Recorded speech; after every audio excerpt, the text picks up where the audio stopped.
Ok, je suis trop contente. Donc, bienvenue dans ce live un peu improvisé, pas tout à fait à l'arrache, mais un peu quand même.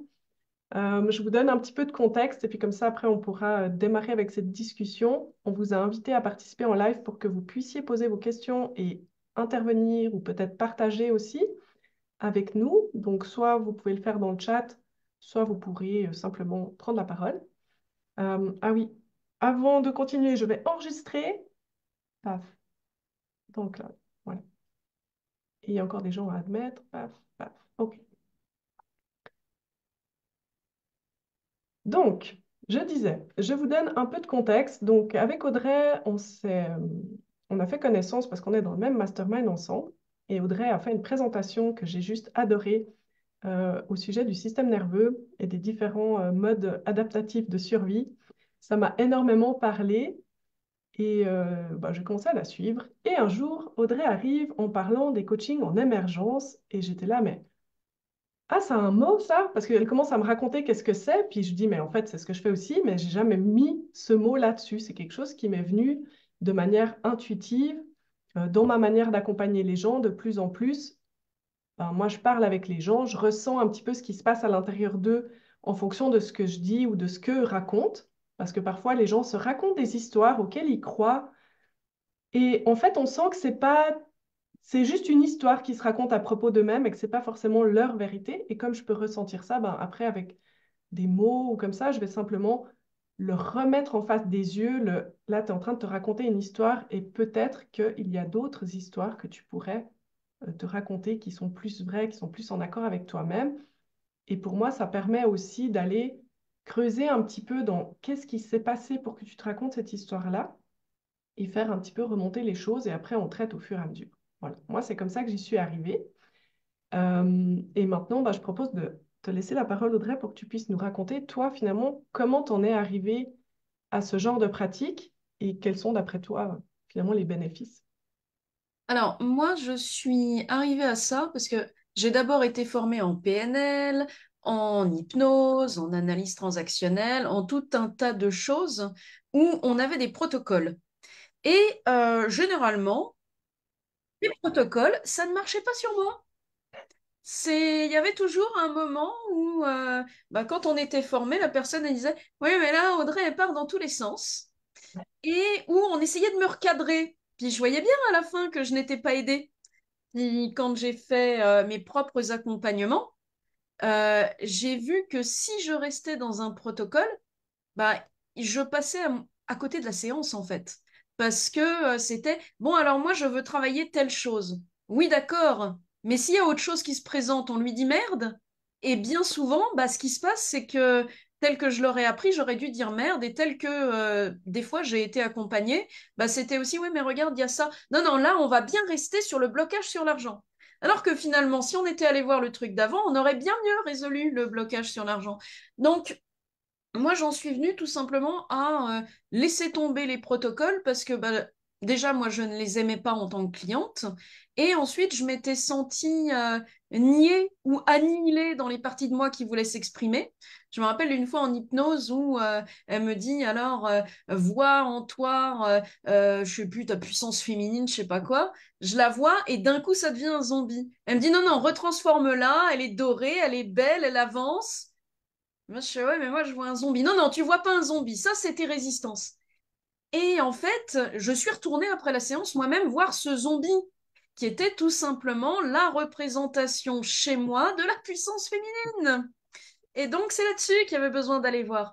Et donc, c'est à la fois avec mes expériences personnelles liées au fait que j'ai eu beaucoup de traumas, et le fait que je voyais sur mes clients que si je me limitais à des choses que j'avais appris sans laisser faire ce qui était là, bah finalement, on n'allait pas bien loin et on était en train de limiter la possibilité pour le client de se libérer, ce qui est quand même dommage. Alors qu'en émergence, au lieu de mettre toute l'énergie sur un résultat conscient et objectif qu'on a décidé, on va laisser l'énergie aller là où elle a besoin et on va aller souvent, bien souvent, bien au-delà du résultat conscient qu'on avait prévu. Et comme toi, d'ailleurs, je ressens quand la personne est en train de partir dans l'histoire qu'elle raconte. Alors, comme j'ai le truc système nerveux, en plus, je peux regarder, tiens, bah là, tu es en train de partir là-dedans, là-dedans, là-dedans, et comment c'est quand tu es là-dedans, qu'est-ce que ça raconte? Et on va à fond avec cette partie pour construire la réalité de cette partie et libérer le trauma qu'il y a derrière. C'est pour ça que je travaille qu'en émergence, en fait. Parce que c'est comme ça que, en ne cherchant pas, on arrive à ce qui avait besoin d'être vu et ce qui transforme vraiment la vie de la personne. Ouais. Et juste comme ça, pour un peu pour l'histoire, combien de fois tu dis, à quel pourcentage, quand les personnes arrivent, elles te disent j'aimerais travailler ça, au final, tu te retrouves à travailler sur tout autre chose? Parce que c'est pas Quasiment à vraiment la vraie raison. 100%. Quasiment à 100% parce que, et là, je vais... J'allais dire 98 pour ma part. Au niveau du système nerveux, en fait, il y a un truc qui s'appelle l'objectif de survie, la motivation de survie. Et on vient avec notre problème que l'on vit en conscient et inconsciemment, on veut faire un peu plus de ce qu'on sait déjà faire pour faire fuir le problème, alors qu'on ne peut pas résoudre un soi-disant problème avec l'état de conscience qui considère ça comme un problème. On a besoin de sortir de cet état de conscience, on a besoin de passer dans un autre état du système nerveux. Et moi, le premier truc que je vais interroger, c'est l'objectif de la personne. Parce que si je laisse la personne me dire, et des fois il y en a, ils arrivent avec des objectifs, tu pourrais te dire, si j'en étais resté à mon apprentissage de coach, j'aurais pu me dire, oh, quel bel objectif, formuler tout en positif et tout. Mais une fois, pour un exemple, j'ai une cliente qui est arrivée et qui me dit, bon, bah alors moi, ce dont je rêve, c'est une relation amoureuse épanouissante avec tel critère. Et puis dans mon entreprise, je voudrais vivre quelque chose d'aligné avec mon féminin sacré, nanana. Bon, tout était très cohérent. Et je lui ai dit, OK, si tu vis jamais ça, imagine que tu es un amoureux pourri, que tu sois obligé de le quitter parce qu'il va te taper sur la tronche, que de surcroît ta boîte ne décolle jamais et que les femmes que tu as en féminin sacré, en fait, elles sont absolument pas là pour ce que toi t'aimerais apporter et que tu n'arrives pas à leur apporter ce que tu voulais. Et là, effondrement. Ma vie n'a pas de sens. Et c'est ça qu'on est allé voir. Ce que je vais d'abord interroger, c'est quel est le sens qui a été placé sur l'objectif. Des fois, c'est effectivement un objectif de vie parce que c'est pas posé sur une motivation de survie. Mais franchement, à 98% du temps, les personnes que je vois et que j'accompagne, c'est posé sur une motivation de survie. C'est normal. J'accompagne à la libération des traumas. Donc, si je prenais les personnes après leur libération des traumas, elles auraient effectivement des objectifs qui seraient peut-être à re-questionner un peu dans la justesse. Alors que là, c'est carrément re-questionner sur il part d'où ton objectif? Du Mhm. fait que tu as l'impression que si tu n'as pas ça, ça n'ira jamais? Ou du fait que véritablement, tu pars de l'envie de ce qui est déjà là et de ce qui est déjà cool et que tu veux expandre? Donc, Ouais, voilà. ouais, c'est clair. Alors, j'ai pas exactement la même approche, mais très souvent, bah, re-questionner les objectifs, c'est important parce que souvent, on se rend compte, ce qui est intéressant, c'est de connaître justement, comme tu dis, le pourquoi, en fait, c'est important pour toi de vivre ça, parce que on devrait... Le vrai bonheur, finalement, c'est être capable d'être heureux ici et maintenant, même quand c'est la merde autour. Et c'est ça le plus difficile, finalement.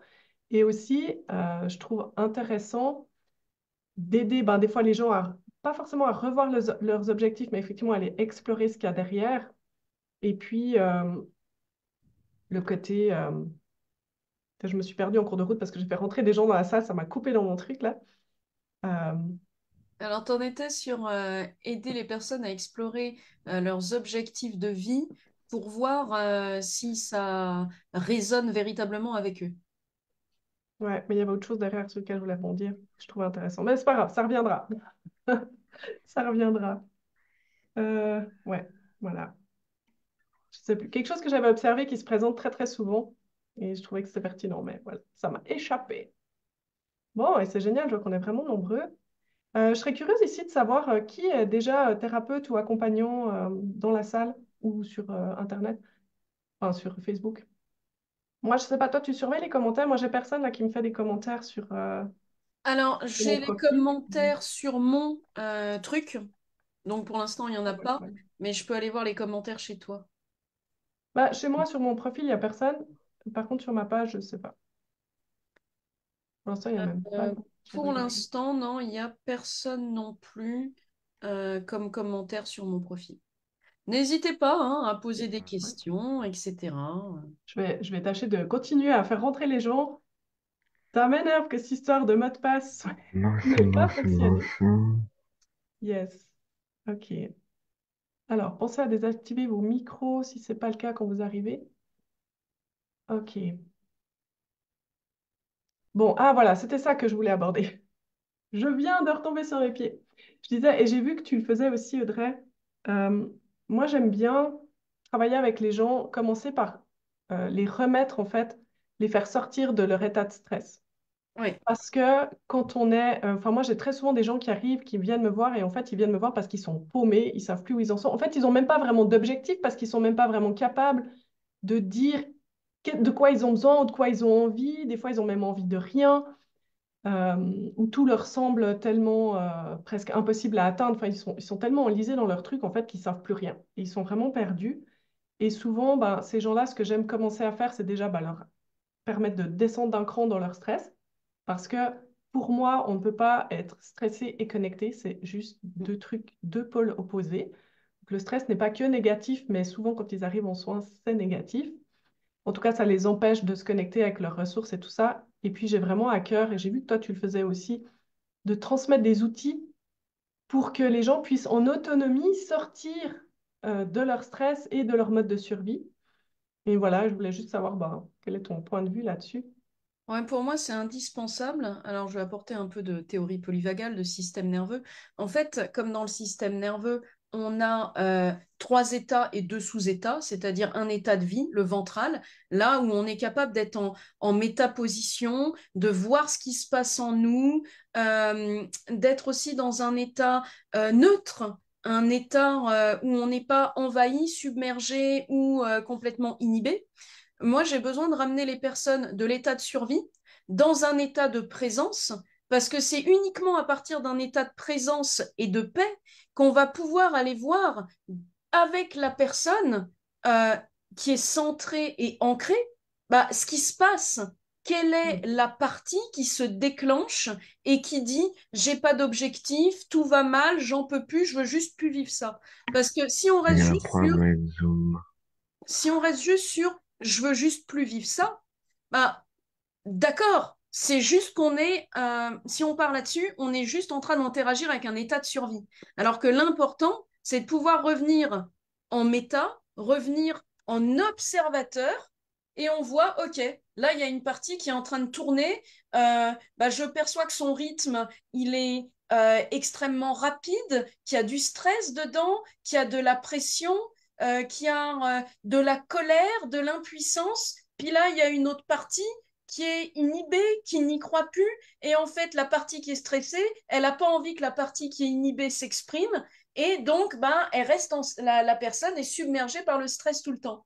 Et donc, ce qu'on a besoin, c'est regarder les parties, devenir le chef d'orchestre de nos états et regarder, ah oui, bah là, il y a ça qui se passe. En fait, tu n'es pas stressé. Il y a un état de survie de ton système nerveux qui est déclenché et il vit à travers toi. C'est-à-dire que les états du système nerveux, c'est les contenus, on contient ça, et que nous, on est le contenant. Et on a besoin de reprendre notre place de contenant et de voir, ah ok, bon ben là, c'est pas que je suis stressée, c'est un état de stress qui s'est déclenché.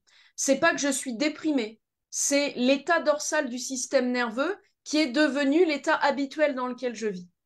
Et Mm. c'est comme ça, du coup, que j'accompagne les personnes à pouvoir regarder ce qui se passe chez elles et à leur donner, bah, comme tu disais, des outils pour leur permettre en autonomie de refaire ce focus, là, ce chunk up, de regarder en arrière, de devenir observateur et de pouvoir voir, bah, en fait, la pièce de théâtre qui se joue en eux, quoi.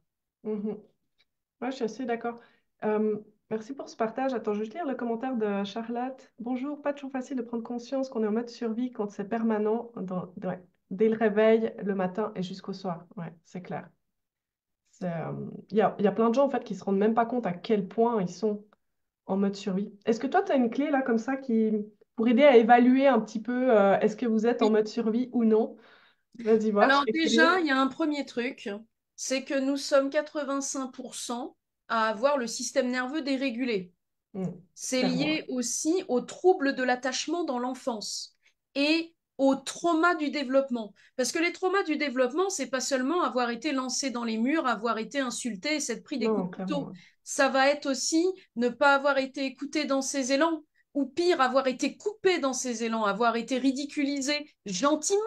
Oh, le parent, il se moquait de moi, mais c'était pas méchant. Oui, mais l'enfant, il le prend comme un coup de couteau au cœur. Et l'enfant va avoir beaucoup plus, enfin, il va pas avoir le choix, en fait, pour survivre et maintenir l'attachement, que de se mettre D'éviter. en état de survie, soit en état de stress perpétuel pour vérifier qu'il dit pas une connerie, qu'il remplit bien les besoins et qu'il n'est pas en train de dépasser d'un cadre qui n'est pas du tout comment qui ne laisse pas libre ses élans vitaux, ou alors carrément son système nerveux, parce que c'est pas l'enfant qui choisit, hein, c'est le système nerveux qui choisit. Le système nerveux va choisir pour la survie de l'enfant de mettre l'enfant directement en inhibition. Et donc on va dire oh, il est sage comme une image, c'est merveilleux.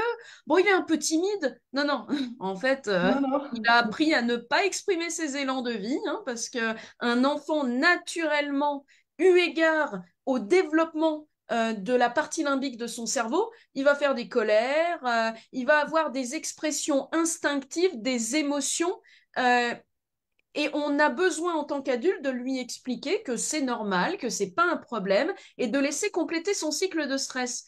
Mhm. Inutile de dire que c'est pas ce qu'on fait quand on a un gamin qui est en train de faire une crise dans un magasin, on le prend par la main, on lui dit c'est fini tes caprices. Il fait pas des caprices. On peut faire des caprices passé 20-25 ans parce que notre cortex préfrontal est C'est fini de capable, ouais. construire. Avant, c'est pas des caprices. Avant, c'est une expression liée au système limbique et c'est absolument pas des caprices. Du coup, comment voir qu'on est en mode survie? Alors, c'est pas simple, hein, parce que quand on a vécu dedans toute notre vie, on se C'est dit non, notre non, mais moi norme. ça va. Et ça va être aller interroger notre perception de la vie. Est-ce que j'ai l'impression que les gens sont cons ou que les gens sont dangereux ou que les gens me comprennent pas? Est-ce que j'ai l'impression que j'ai jamais de chance? Est-ce que j'ai l'impression qu'on s'en prend toujours à moi, que la vie est injuste, que la vie m'en veut? Est-ce que j'ai l'impression de ne vivre qu'au milieu d'abrutis dégénérés qui ne comprennent rien? Euh, Tout ça, ça va être, En euh, gros, est-ce que je me sens victime de mon entourage et de mon environnement, quoi? voilà, soit je me sens victime de moi-même, parce que la haine de C'est soi, c'est aussi un état de survie, parce que l'enfant, la haine et la honte, ouais. c'est ça, haine et honte, c'est lié au trauma du développement. À Ouais, partir du moment où un enfant, il a un parent qui lui dit tout le temps qu'il ne convient pas, l'enfant ne va pas passer dans la haine du parent parce que ça couperait son attachement. Il peut pas, il en a besoin d'accord. pour survivre.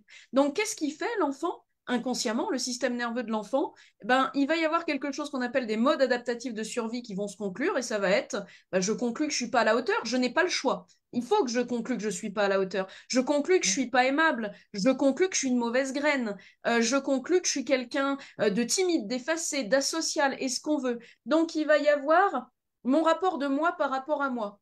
Si je manque de confiance en moi, si je manque d'estime de moi, si je n'arrive pas à passer à l'action, si j'ai toujours l'impression d'être un imposteur, déjà on peut se dire, OK, système de survie.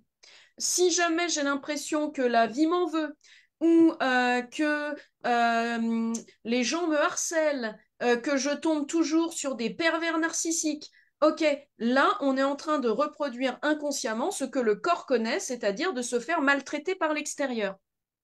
Ouais. Et en plus, on va être d'autant plus maltraité par l'extérieur grâce au dev perso qui va vous dire non mais aie une parole impeccable et arrête d'être une victime. Ça, c'est de la violence, hein, parce On est que d'accord, ouais. là, ça, sur le trauma, ça n'a jamais aidé personne de foutre la honte à quelqu'un qui a un trauma, hein. Et Non. le trauma peut se remarquer, la dérégulation du système nerveux peut se remarquer aussi quand, dès qu'on a un moment de bonheur, on n'arrive pas trop y accéder en se disant qu'est-ce qui va me tomber sur la gueule la prochaine fois. Ça peut Ouais, être, cette impression-là, elle est très connue, très courante, je trouve. c'est ça, donc ça va J'ai être pas droit au la vie bonheur parce que... m'en veut, je suis maudite, j'ai pas le droit au bonheur, il va m'arriver une couille. Et ce qui est aussi très souvent, c'est tout ça ne va pas durer.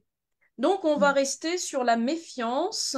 On va se méfier de soi, peut-être, ou alors on va se méfier de l'autre, on va se méfier du monde, ou alors on va être people pleaser à mort. Non, non, mais moi, c'est normal, j'aide tout le monde parce que moi, on m'a pas aidé, donc j'ai envie d'aider.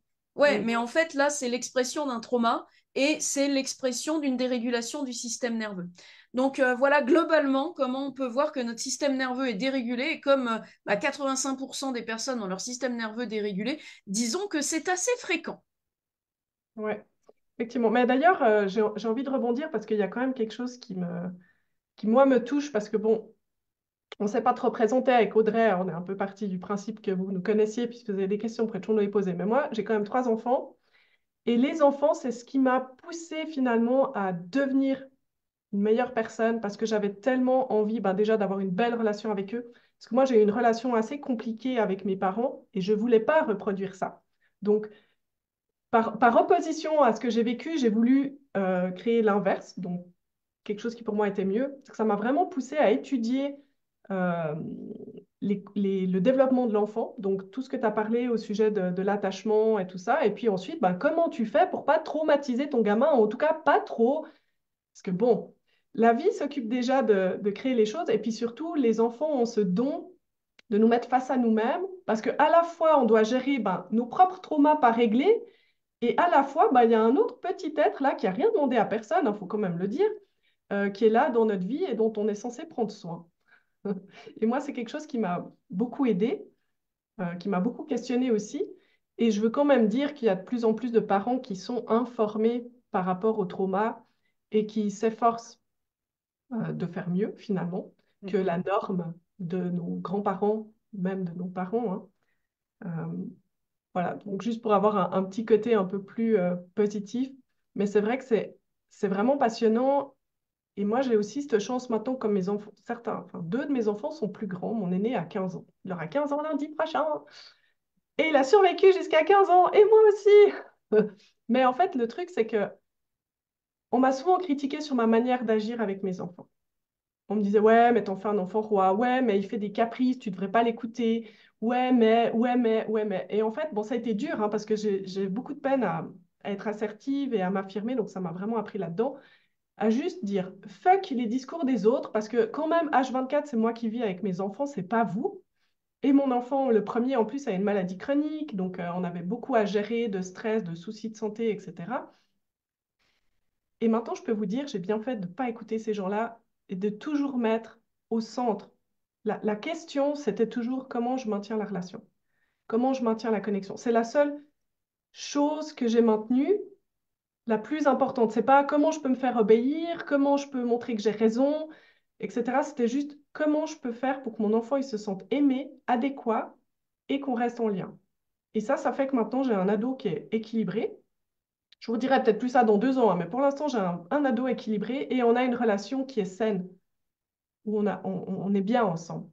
Et j'ai ça pour tous mes enfants. Et je vois maintenant le petit dernier aussi qui a 5 ans, ben, je vois quand on crie, quand on n'est pas bien, tout se fige à l'intérieur de lui et je peux voir juste son cerveau qui fait zut, et il reste là figé, en train de chercher quelle est la meilleure réaction à avoir. Alors maintenant, je vois ça, moi, ça me met tout de suite un frein de, OK, en fait, non, là, ton fils, il a juste pas compris que ce qu'il a fait, c'était pas la bonne chose. Genre, ce week-end, il m'a coupé dans son t-shirt. J'étais là, mais Sohan, il n'y a pas un moment où tu t'es dit, c'est pas normal de te retrouver avec un bout de ton t-shirt là. Mais lui, il était dans son truc et tout, il n'a pas réalisé que c'était une bêtise. Et quand j'ai pu lui expliquer calmement, et je suis presque sûre qu'il ne le refera jamais, je lui ai expliqué tranquillement et je pense que c'est rentré, que si j'avais crié, il serait juste resté en mode figé comme ça. Donc voilà, ça c'est pour partager parce que je sais qu'il y a beaucoup de gens qui sont parents ici. Et voilà, euh, il nous reste 30 minutes. Est-ce qu'on laisse un peu de place aux gens qui aimeraient poser des questions? Allons-y. Déjà, je dois quand même dire que j'ai pas eu trop de réponses quand j'ai demandé qui ici accompagne les gens ou est thérapeute. Alors, ben, il y a ceux que je connais, hein, mais pour ceux que je connais pas. Et allez-y avec vos questions. Donc, Audrey, c'est vraiment une spécialiste du système nerveux. Je connais un peu aussi, un peu moins en profondeur, mais moi, spécialité à moi, c'est plus au niveau énergétique. Donc, allez-y pour les questions si vous en avez. Moi, je vais checker. Donc là, pas de questions. Je vais aller voir la diffusion sur ma page s'il y a des questions. Comme je te racontais, si je me suis fait spammer. Ah oui, mais ça va, il n'y a rien. Bon, Bah, tu sais quoi, ça n'a pas l'air d'être partagé sur ma... J'ai l'impression que ça n'a pas marché. bonjour à tous, Hello, Hello. hello, bienvenue. merci. Euh, pour ma part, je ne suis pas thérapeute ni avec des spécialisations précises, Euh, mais on va dire que je suis un peu, voilà, un peu chaman, un peu guérisseur, un peu médium, un peu tout ça à la fois en fait. Donc j'utilise parfois des oracles, parfois des tarots, parfois les pierres, les pendules, tout ça. Il m'était arrivé de guérir plusieurs personnes que j'ai rencontrées en chemin ou de mon entourage, et ça s'est toujours bien passé. Euh, et sinon, ce que je peux dire, c'est que j'ai une âme d'artiste, voilà. Et je m'appelle Adrien. Voilà. Merci Adrien. J'aime beaucoup le côté, l'approche chamanique et tout. Ça a été ma porte d'entrée pour moi. En vérité, ma porte d'entrée dans l'énergétique, ça a été les huiles essentielles et leur aspect énergétique. Et ça commence à remonter il y a pas mal de temps. Yes, merci beaucoup. Effectivement, il y a beaucoup de gens qui utilisent des tarots, des oracles, des choses comme ça. Je suis pas. J'aime bien de temps en temps pour ouvrir une séance ou pour fermer une séance. J'ai reçu des lectures assez puissantes, mais moi, ce que je ressens quand on utilise ce genre d'outils, c'est que ça permet de guider l'intention et ça donne comme un fil rouge. Euh, Moi, ce que je ressens des fois, peut-être Audrey, ça te fait la même chose, quand on accompagne les gens en émergence, bah souvent ce qui lance le fil rouge, c'est justement de demander à la personne, OK, bah, finalement, pourquoi tu es là? Quel est ton objectif? Qu'est-ce que tu cherches à libérer? Et ça donne le premier fil rouge. Et ensuite, j'ai pu remarquer que si on arrive vraiment à se connecter avec la personne, là, l'intuition entre en jeu finalement, et c'est comme dérouler. Moi, j'ai l'impression d'avoir comme chopé un fil sur une pelote de laine, et puis on va tirer le fil. Et ça, c'est super intéressant. Et pour moi, ça a beaucoup aussi à voir finalement avec la médiumnité, parce que qu'est-ce qui fait qu'on sent que c'est juste d'aller par là, qu'on sent euh, que c'est ce mot-là qu'il faut dire. Moi, je ne peux pas vous expliquer, mais des fois, quand je suis avec des personnes, je vais utiliser un mot plutôt qu'un autre, parce que le mot va déclencher quelque chose, ça va faire percuter, soit ça va choquer, soit ça va ébranler, soit ça va juste confirmer ou conforter dans quelque chose, ça va dépendre un petit peu, hein.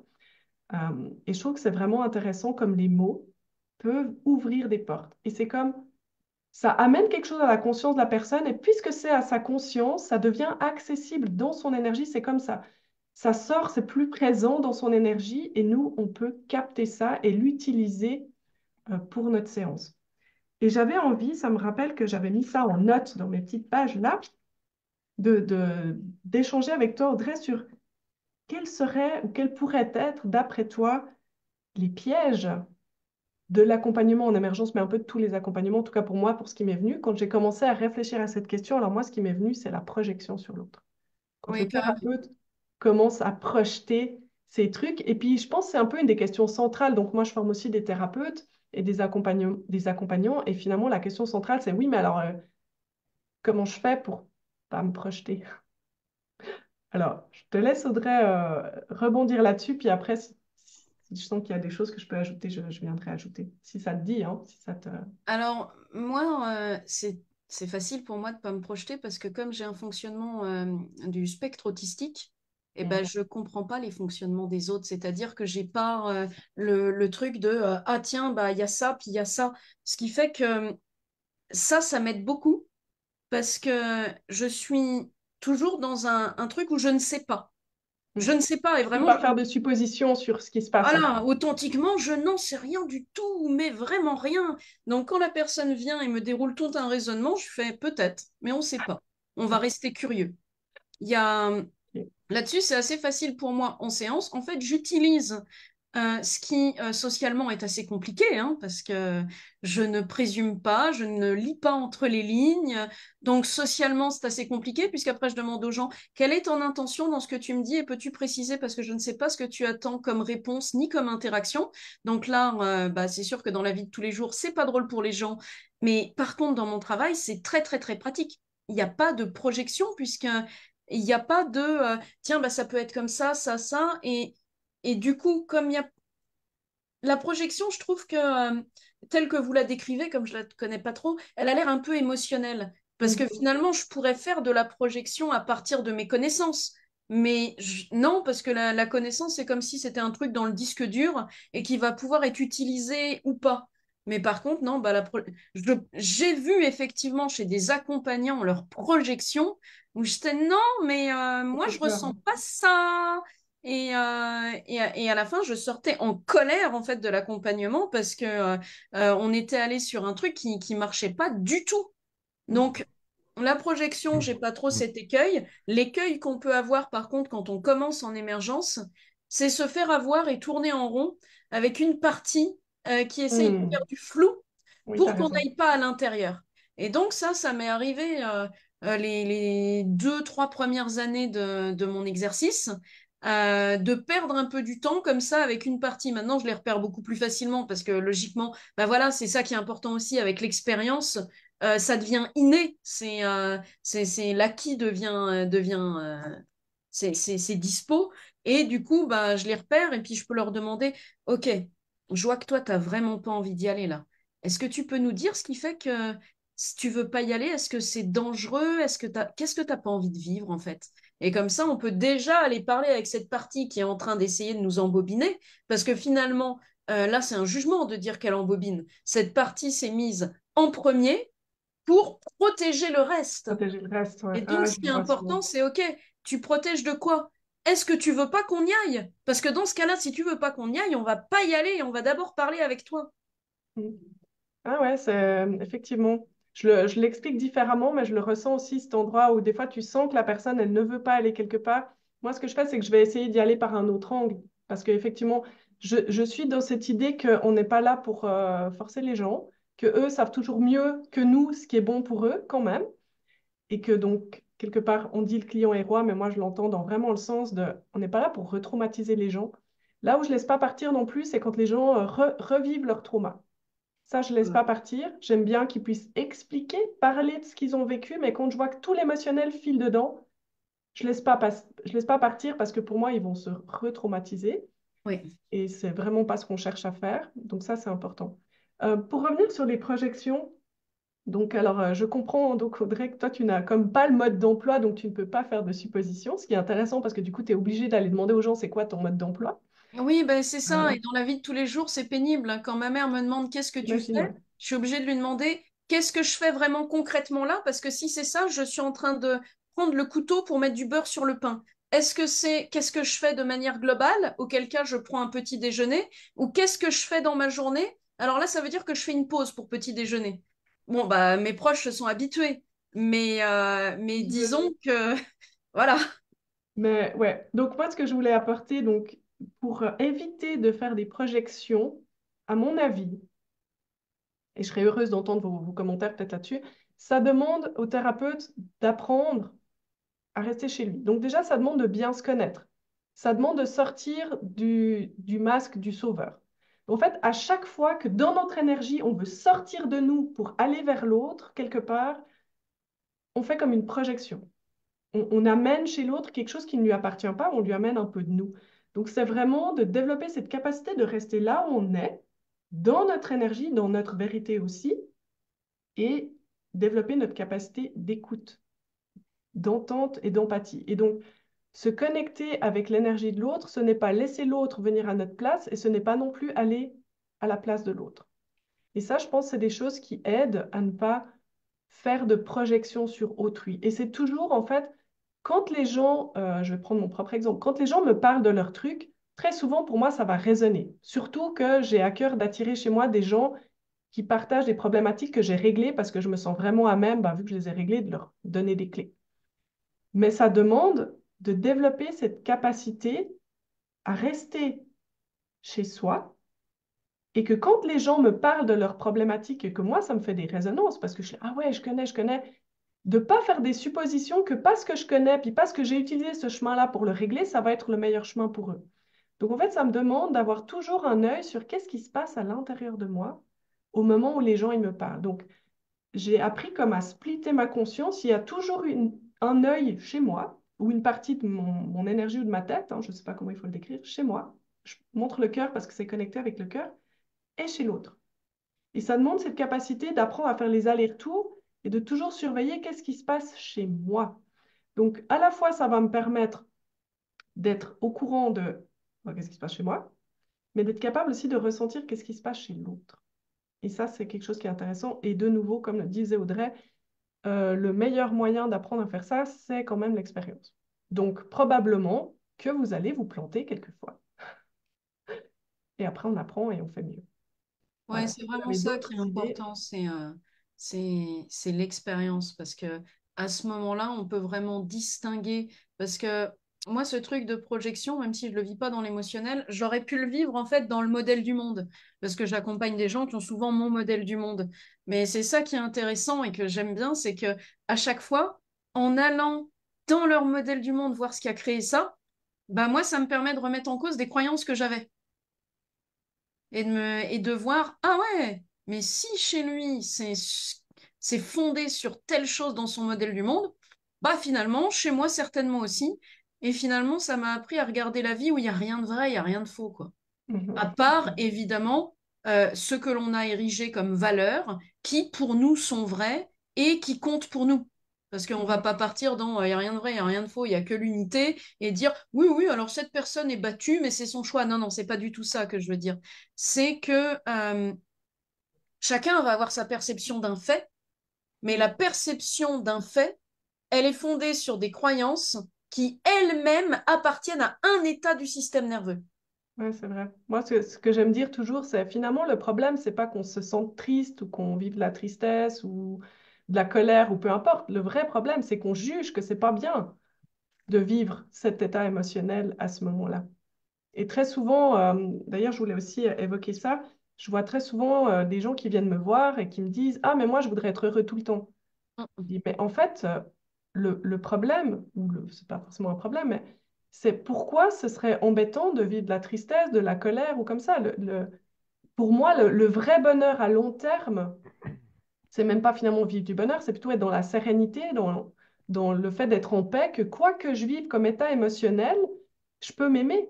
Et je peux être en paix avec le fait de vivre de la tristesse, de vivre de la colère, de vivre certains états. Et souvent, ce que je remarque, en tout cas, ça marche pour moi, plus je vais être rapidement en paix avec le fait de vivre tel ou tel état, plus je vais pouvoir arrêter de dépenser de l'énergie inutilement dans juger l'état émotionnel, mais plutôt juste amener de l'énergie dans cet état pour qu'il puisse se résorber. Parce que très souvent, ces états qu'on vit, Audrey, tu pourras peut-être en dire quelque chose là-dessus, ce sont des cycles qui se terminent. Des émotions qu'on n'avait pas fini de vivre ou certaines choses qu'on n'avait pas finies et qu'on finit à ce moment-là. Donc, si on peut le vivre en paix, on va pouvoir en sortir plus vite, à mon avis. Ouais, effectivement, Oui, je pense aussi, oui. Tu es d'accord avec moi? Pardon. Vas-y, Audrey. Ah. effectivement, ce que tu dis, c'est que, alors moi, je le traduis au niveau de la sécurité intérieure. C'est-à-dire qu'au niveau du système nerveux, on a des états de survie et on a un état de vie dans lequel on se sent en sécurité intérieure. Et quand on est dans cet état de sécurité intérieure, on va pouvoir traverser tout ce que la vie nous propose avec une capacité d'être ancré, d'être serein, de savoir que on est capable parce qu'on a confiance en nous et confiance en la vie qui nous guide. Et ça, on ne peut pas l'usurper, entre guillemets. Si on se répète ça alors qu'on est en état de survie, ça marche pas. En Mm. revanche, quand on est vraiment dans ça, et ça demande donc de libérer les traumas, de libérer les conditionnements, et pour arriver dans ça. Et ça, c'est vraiment, comme dit Mélanie Ann Layer, se diriger no matter what. Mhm. C'est se l'idée no matter what, c'est-à-dire qu'on passe d'un contrôle fondé sur la survie, ça devrait pas être là, je devrais pas ressentir ça, ça m'ennuie, je dois le dégager, à une maîtrise. Ah oh, je ressens ça. Ok, qu'est-ce qui se passe? Zoom arrière. Et là, on peut regarder, quand on commence à avoir l'habitude, est-ce que là, mon corps est en train de sortir les poubelles? Donc, quand je dis sortir les poubelles, c'est est-ce que mon corps est en train d'achever un cycle de stress? Donc, est-ce qu'il est en train de me proposer un achèvement d'un cycle de stress? Est-ce que mon corps a réagi inconsciemment à quelque chose d'extérieur qui paraît comme un stimulus de danger? Est-ce que mon corps a réagi à un stimulus intérieur? Parce qu'il ne faut pas les oublier non plus. J'ai mal au ventre, j'ai de la fièvre, ça nous met en état de survie. Le corps a besoin de se restaurer. Et donc, on va apprendre à regarder, OK, ce stimulus est là. Donc déjà, on va regarder, est-ce qu'il y a une partie qui essaye de virer ce stimulus? Est-ce qu'il y a quelque chose en moi qui a une relation difficile avec le stimulus de peur, de colère, de tristesse qui est là?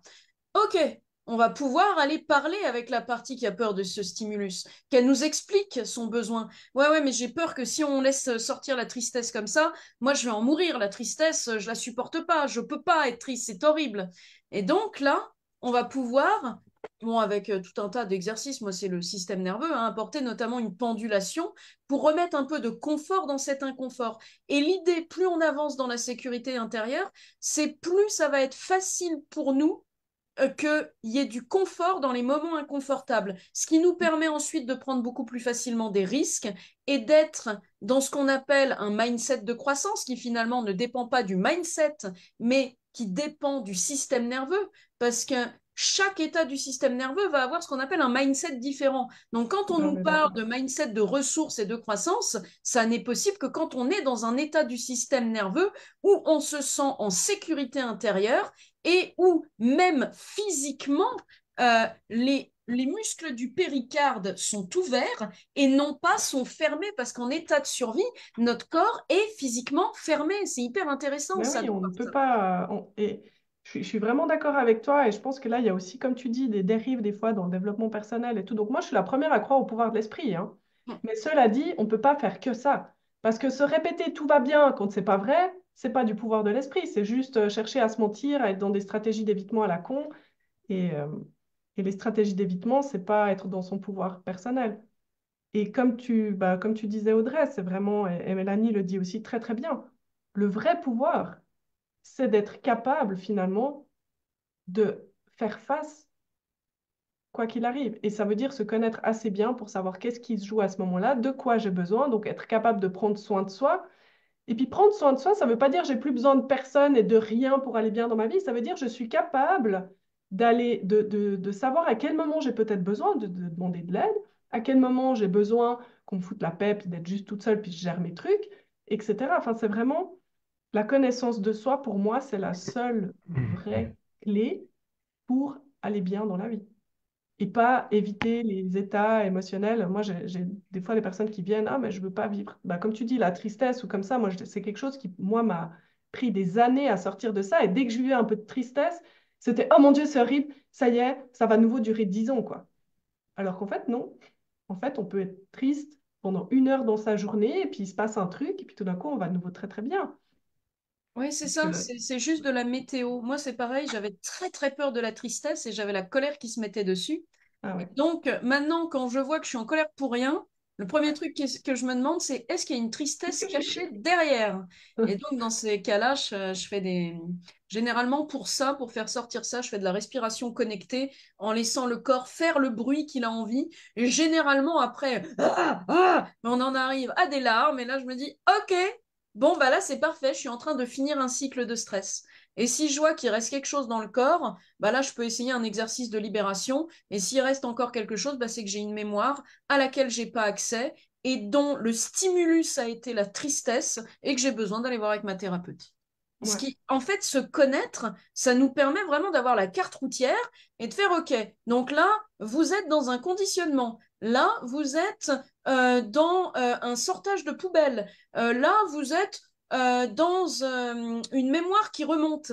Et ce qui permet, quand on a cette carte routière, mais de savoir exactement où on va Mhm. et aussi d'être capable de tester et de voir s'il y a une partie qui dit ah mon Dieu, je vais crever, il n'y a pas de solution, de juste voir que elle aussi, c'est le symptôme de quelque chose Mhm. et que sous ça, il y a quelque chose. Qu'est-ce qui se cache derrière cette impuissance? Ben, on n'en sait rien pour l'instant. Ouais. Mais d'ailleurs, je tiens quand même à dire, si jamais avoir la carte de son monde n'est pas synonyme de je ne vais plus jamais pleurer, je ne vais plus jamais souffrir, je ne vais plus jamais avoir de moments inconfortables. Ça veut, et même des fois, il y a le côté encore plus vicieux de, avec tout ce que je sais sur moi-même, comment ça se fait que je me retrouve encore dans cette situation de merde? Donc voilà, ça c'est l'ego du thérapeute ou du développement personnel au final. Donc c'est juste pour vous dire, c'est pas parce que vous avez tout ça que tout va tout d'un coup être facile. Ça veut juste dire que vous aurez plus l'impression d'en mourir et que vous saurez que ça a une fin et que vous avez qu'un moment ou un autre, parce que des fois on trouve pas, enfin Audrey, je sais pas toi, mais moi je trouve pas toujours tout de suite qu'est-ce qui se Ah ouais. passe. Des fois, j'ai aussi mes propres stratégies d'évitement où ça m'embête. C'est pas le moment. C'est pas le moment. Je veux pas vivre ça Mm. maintenant. Tu me fais chier. J'avais prévu autre chose là. Là, c'est les vacances en famille. C'est pas le moment. Ouais, Donc, je connais évidemment, bien ça aussi, Non, effectivement. c'est vrai. C'est Non, non. vrai, c'est vrai. C'est vrai, c'est vrai. n'est-ce C'est pas pas? toujours facile. Mais oui, donc c'est pas parce qu'on est un pro de son développement personnel qu'on va plus vivre des trucs difficiles. C'est vraiment ça que je voulais vous dire. Parce que des fois, on a un peu cette illusion que quand j'aurai tout ça, je serai heureux tout le temps et je serai bien tout le temps. Non, c'est pas vrai. Non, ça, c'est pas vrai. C'est qu'on va avoir développé une capacité à être plus confortable dans les moments d'inconfort et Mm. que les moments d'inconfort ne vont plus prendre une place comme ça, mais vont prendre une place comme ça, là où il y a aussi une place comme ça à ce qui est déjà là, à ce qui est déjà beau et à ce qui est déjà cool dans notre vie. Et c'est ça qui change énormément. Et c'est pas parce que on va être en sécurité intérieure qu'on va pas rencontrer de cons. Simplement, on ne va plus avoir la même approche du con. C'est-à-dire qu'avant, il pouvait nous stresser ou il pouvait nous mettre dans un état de peur. Et maintenant, comment nous, parce que quand on passe en sécurité intérieure, c'est aussi toutes les fréquences de nos organes et de notre cerveau qui changent. Ce qui Mm. fait que, par exemple, poser une limite quand on est en insécurité intérieure et poser exactement la même limite en sécurité intérieure, la personne ne va pas réagir pareil. Non, mais La clairement. personne en insécurité intérieure avec la même limite, bah, elle risque de faire exactement ce dont on a peur. Si on a peur qu'en posant ma limite, ce soit encore pire, bah, on risque que ça se passe. Alors que quand on a libéré les traumas liés à la peur de poser des limites, parce que ça va être pire, parce qu'on va être désaimé, etc., on va poser notre limite. La réponse de la personne ne sera peut-être pas cordiale, mais elle va jamais être la troisième guerre mondiale comme ce qu'on connaissait avant, parce que notre énergie a changé. Ce qui Mm. veut dire que ça n'est pas qu'on ne va plus avoir dans notre entourage des trous du cul, ça n'est pas possible. On les Parce verra qu'un trou juste du plus. cul, c'est quoi? C'est une personne qui a son système nerveux dérégulé. Il y en a 85% hein, des systèmes nerveux dérégulés. Et quand on regarde que finalement le trou du cul est juste en état de survie lui aussi, on a un autre regard du connard. On a simplement le regard que, tiens, bah, cette personne en état de survie, j'ai pas envie d'en interagir avec elle, c'est pas de sa faute si elle m'insulte. Mais grand Dieu, j'ai pas accepté ça, je peux aller porter plainte. Ouais, Il y c'est a clair. vraiment une différence entre c'est c'est pas de sa faute, elle est en train de jouer sa partition, mais en aucun cas j'ai accepté ça parce que C'est ça, souvent on n'a pas besoin d'être d'accord, on peut c'est comprendre, ça. mais pas. Enfin, moi, c'est ce que je dis souvent, tu peux comprendre l'autre, c'est pas, ça ne veut pas dire que tu es d'accord. Tu peux comprendre la violence, tu peux comprendre tout, bah, tout, mais pas forcément être d'accord. Mais d'ailleurs, Audrey, moi, je trouve que quand on est dans un système nerveux régulé, qu'on est dans notre zone de confort, de sécurité intérieure, comme tu le dis pour reprendre tes mots, ben, en fait, on n'a plus besoin de poser des limites. On les incarne, en fait. Elles sont juste là.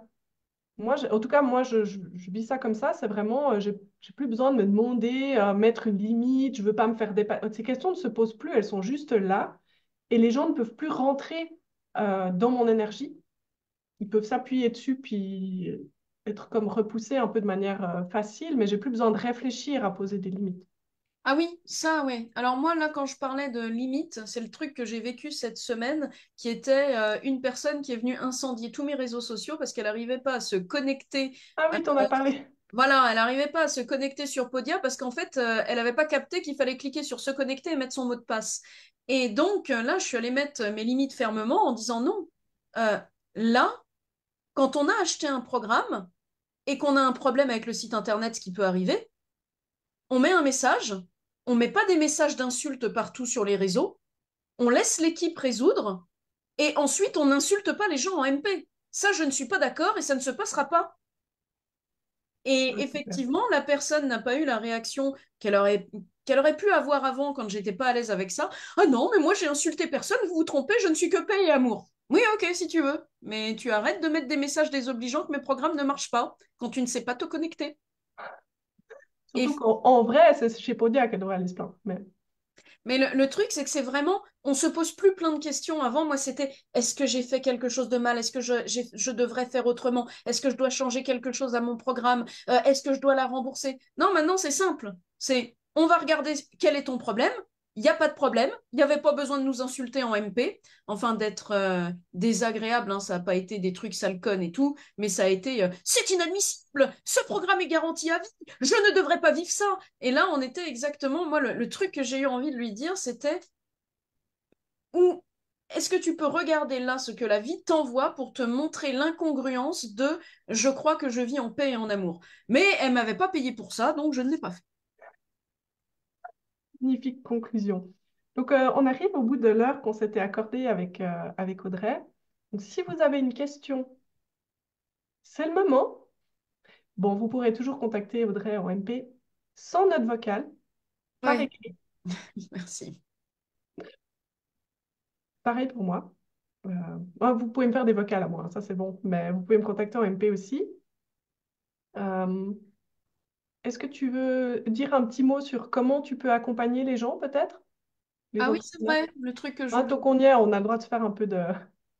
Oui, alors moi j'accompagne principalement les entrepreneurs à passer d'un business où ils en peuvent plus, ils sont saoulés, ils n'ont pas de visibilité, ils arrivent à publier une fois sur deux, mais allez, pendant 3 mois après c'est fini. Ils ont du mal à générer de l'argent. Ils arrivent même pas à dire qu'ils vendent parce que putain, quelle honte, ça va pas, non, de dire que j'ai un accompagnement que je vends. Puis alors, quand à mettre un tarif plus haut que 50 euros, non, mais ça va pas, je vais aller me jeter.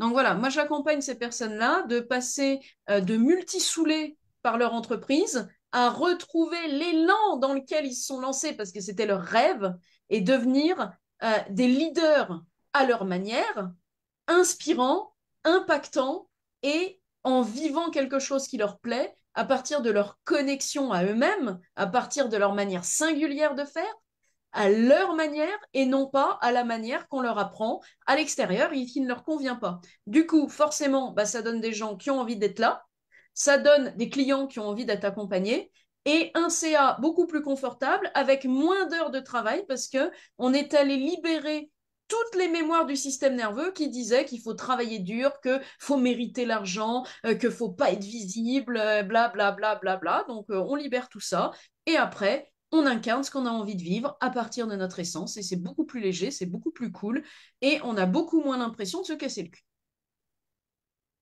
J'aime beaucoup ta manière de présenter les choses. C'est bon, ça donne envie de presque ouvrir une entreprise juste pour profiter de tout ça. Donc pour ma part, je suis plutôt, enfin, je suis pas plutôt, moi je suis là pour accompagner les thérapeutes à développer leurs capacités euh, avec le côté énergétique, mais c'est vraiment aussi, j'aime pas transmettre une manière rigide de transmettre des soins, mais plutôt je vais t'apprendre à découvrir ta manière à toi d'accompagner les gens. Donc voilà, ce qui compte pour moi, c'est qu'à la fin, tu sois à l'aise, tu te sentes légitime pour accompagner les autres dans leur transformation, peu importe les outils que tu vas utiliser. Donc oui, je te transmets mes outils de soins énergétiques. Enfin voilà, j'en ai plusieurs que je transmets. Mais aussi, si tu as déjà des outils, que tu es déjà thérapeute, que tu utilises le Reiki, que tu utilises, enfin peu importe ce que tu utilises en fait, eh ben, je voudrais que tu puisses le rendre encore meilleur pour l'utiliser encore mieux. Et puis aussi, ce que j'ai pu remarquer, c'est que souvent les thérapeutes, ils ont plein de techniques différentes, ils se sentent légitimes d'en utiliser aucune, et donc ils ont un peu cette croyance qu'ils doivent rajouter encore des outils, encore et encore et encore. Mais surtout, euh, moi, je vais jamais te dire arrête d'utiliser tel outil. mais plutôt donne-toi le droit. Parce que souvent, ce que je vois, c'est qu'ils ont plein d'outils, mais en fait, ils ne sont pas légitimes de les utiliser parce que ça ne résonne pas 100% pour eux, parce que c'est des gens qui leur ont dit, ouais, mais tu dois faire comme ci ou comme ça, un petit peu comme Audrey avant avec ses coachings, les manières dont elle a appris à coacher. Et en fait, moi, je veux t'apprendre à te connecter avec ton intuition, avec ce qui est vrai pour toi, mais ce qui est vrai pour l'autre, en fait. Ce qui a besoin, ce que l'autre a besoin aussi, donc finalement, l'émergence pour accompagner tes clients, tes receveurs à se sentir mieux, peu importe dans quoi tu veux les emmener. Voilà Oui, pour ma c'est première. exact. C'est exact. C'est très bien dit. J'en j'en rajouterais juste une chose. En fait, c'est simplement en lien avec nos diverses fréquences qu'on a. Voilà. Chaque personne a une fréquence différente et on se doit en fait tout simplement de s'adapter à cette fréquence pour que le soin puisse mieux fonctionner, que la personne puisse mieux recevoir ce que l'on souhaite lui donner pour que ça aille mieux, etc., etc. J'en rajouterai que ça. D'accord. Alors, j'ai une approche un poil différente, D'accord. mais ça, c'est sûrement très bien aussi. Je vais juste profiter de regarder les commentaires. Donc, on a Nathalie euh, qui dit qu'elle n'est pas thérapeute, mais qu'elle pratique le magnétisme en plus de l'énergétique pour aider ses proches, pour mieux gérer sa fibromyalgie et que ça rejoint ce qu'on dit et qu'elle est contente de nous connaître et qu'elle nous remercie pour cela. Merci Nathalie. Virgoulin, gratitude pour ce live. Vous faites preuve de bienveillance et de non-jugement. Je ne suis pas encore thérapeute. Ouais, mais bon, bientôt quand même, hein. Je tourne un peu en rond et votre message m'a donné un nouvel an. Ah, super, super, super. Ok, je suis ravie. Donc, n'hésitez pas à rejoindre Audrey. Ben, toi, c'est ton profil Facebook, hein, je pense. Oui, c'est ça, moi, c'est Audrey Mellac. Audrey Mélac, comme c'est écrit là. Ouais.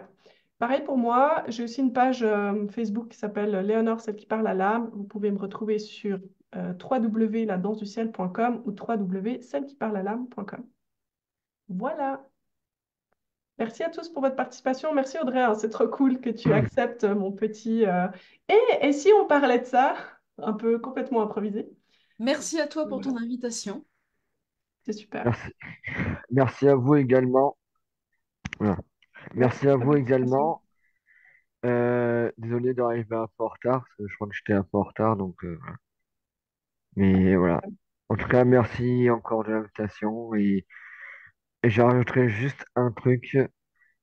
Vous êtes tous et toutes une belle âme de lumière. Voilà. Merci beaucoup. De rien. Alors, bon appétit tout le monde. Bye Merci. bye. Salut.